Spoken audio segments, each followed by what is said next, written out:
Welcome to our tutorial on web browser automation using Python and Playwright. Playwright is a powerful library for controlling browsers with Python, enabling you to automate tasks like form submission, navigation, and data extraction. Let's get started. First, let's set up our environment by installing Playwright and its dependencies, ensuring we're ready to automate tasks in the browser. With Playwright installed, we'll set up our automation environment by launching a browser instance and navigating to a web page. Playwright allows us to automate navigation across pages and interact with various elements like buttons, dates, links, and forms. Let's find all the Python tutorials in DuckDuckGo.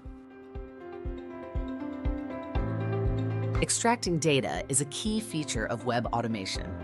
Let's extract some text and attributes from the search results page. Playwright simplifies automating form submissions, allowing you to interact with forms programmatically, as we did it at the beginning. Handling pop-ups and alerts is crucial in automation. Playwright provides tools to manage these interactions seamlessly. You can observe a simulated sample, as DuckDuckGo doesn't provide any pop-ups. Playwright allows you to take screenshots and generate PDFs of web pages, which is useful for reporting and documentation. Let's start by making a PNG screenshot. As we can observe, it contains search results from our previous search.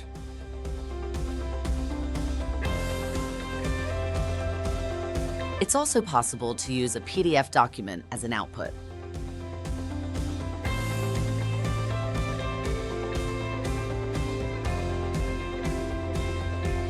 After completing your tasks, it's important to properly close the browser and clean up resources to prevent memory leaks.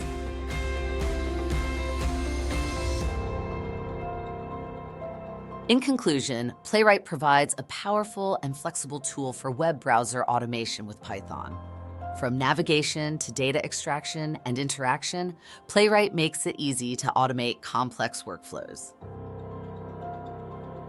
Thank you for watching, and be sure to check out our blog for more tutorials and insights.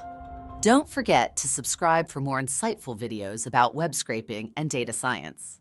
As always, you can find a link to a full article in the description. And remember always to use proxies.